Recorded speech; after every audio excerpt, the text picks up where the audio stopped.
ఇప్పుడు ఇవాళ దేశం అంతా బీసీ జపం జరుగుతోంది సవితి గారు. ఎందుకంటే డెఫినెట్గా జరగాలి కూడా. ఎందుకంటే దేశ జనాభాలో కానీ రాష్ట్ర జనాభాలో ఎక్కడ చూసినా వారి సంఖ్య చాలా ఎక్కువ ఉంది.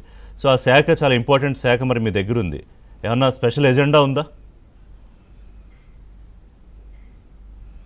సార్ ఖచ్చితంగా మేము ఎన్నికల్లో అయితే ఏదైతే మాట చెప్పామో ఇది బీసీల ప్రభుత్వం సార్.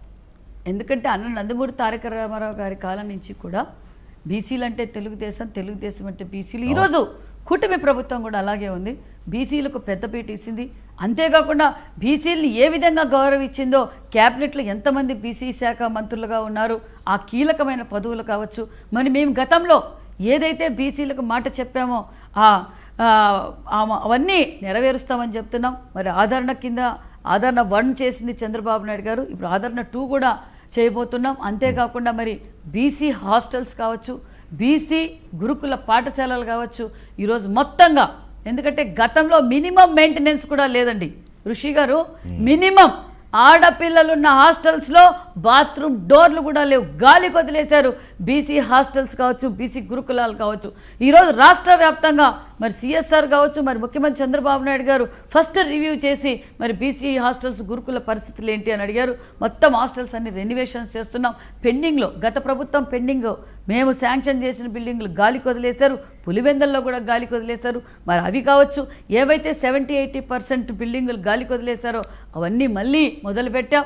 మరి పిల్లలకి అంకితం చేయకపోతున్నాం. మరి బీసీ రిజర్వేషన్ విషయం కూడా మేము అధికారులతోనూ, డిపార్ట్మెంట్ గారితో, ముఖ్యమంత్రితో కూడా చర్చిస్తున్నాం. మరి అన్నీ మేము ఏమైతే ప్రణాళికలు అన్నీ మేము మొదలుపెట్టామనే విషయం కూడా తెలియజేస్తున్నాం. అంతేకాకుండా మరి బీసీలకు ఏదైతే మేము మాట చెప్పిన ప్రకారం, మేనిఫెస్టోలో చెప్పిన ప్రకారం మరి ఈ గౌడు గీత కార్మికులకు కూడా 10% మరి వైన్ షాపుల్లో ఇచ్చాం, వడ్డర్లకు ఇచ్చాం. ఇలా అన్నీ మేము ఏమేమి ఒక్కొక్కటిగా మేనిఫెస్టోలో చేస్తున్నామో ప్రతి ఒక్కటి బీసీలకు నెరవేరుస్తున్నాం. బీసీలకు పెద్దపీట వేసిన ప్రభుత్వం కూటమి ప్రభుత్వం అన్న విషయం కూడా తెలియదు. ఇప్పుడు 2 అప్పీలు చేస్తున్నారు మంత్రి గారు. ఇప్పుడు ముఖ్యమంత్రి ఏమంటారంటే మీరు వైకుంఠపాళి అట్లా ఆడకండి అంటే ప్రజలకు అప్పీలు.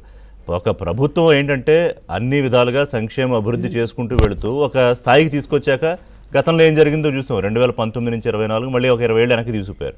అలాగే పవన్ కళ్యాణ్ కూడా ఆయన ప్రతిసారి చెప్తారు, మేము ముగ్గురు ఎవరు ఏం చేసినా గ్లూ అలా అంటుకుంటూ ఉంటాం, 15 ఏళ్ల పాటు ఇదే ప్రభుత్వం ఉంటుందని. అయితే వాళ్ళిద్దరికి ఉన్న క్లారిటీ కింద సరే బీజేపీ మీ పార్టీలో నాయకులకి, కార్యకర్తలకి అందరికీ ఉందా? కేడర్ అందరికీ ఖచ్చితంగా ఉంది సార్. దాంట్లో అనుమానం లేకపోతే నిన్న కూటమి సభ సూపర్ మెగా సక్సెస్. అసలు మేము ఊహించలేదు ఏ విధంగా అయితే కూటమి నాయకులు, కార్యకర్తలు, కూటమి కుటుంబ సభ్యులు ఏ విధంగా వచ్చారో సముద్రం అయింది నిన్నటి రోజున అనంతపురం. మరి దానికి నిదర్శనమే నిన్న సభ. ఎంతో మంది చీప్ పాలిటిక్స్ చేస్తూ మా మధ్య మాకు చిచ్చులు పెట్టాలనుకుంటున్నారు. మాకు బాగా సమయస్ఫూర్తి ఉంది ఈ రాష్ట్ర అభివృద్ధి కోసం. నిజంగానే డిప్యూటీ సీఎం గారు ఆ రోజు తీసుకున్న నిర్ణయం ఈ రాష్ట్ర భవిష్యత్తు కోసం డిప్యూటీ సీఎం గారు ఆ రోజు నిర్ణయం తీసుకున్నారు. మరి ఈరోజు వారి శాఖల్లో కూడా ప్రతి ఊరిలో కూడా పల్లె పండగ కింద ఎన్ఆర్జీఎస్ రోడ్లు కావచ్చు, ఒక పక్క మరి డ్రైనేజీలు కావచ్చు, ఏ విధంగా అభివృద్ధి జరుగుతుందో మీరు చూస్తున్నారు. జల్ జీవన్ మిషన్ కావచ్చు. ఈరోజు మాట నిలబెట్టుకొని ఈరోజు మా కూటమి ప్రభుత్వం కూటమిని చూసి జగన్మోహన్ రెడ్డి గారు విషం కక్కుతున్నారు, చిచ్చులు పెట్టాలని చూస్తున్నారు.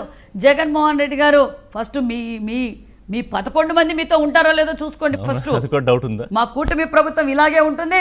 ఖచ్చితంగా మేము ఖచ్చితంగా 20 సంవత్సరాలు అధికారంలో ఉంటాం.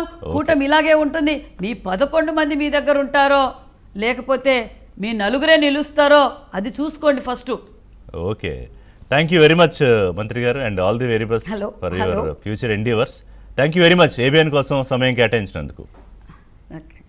Thank you.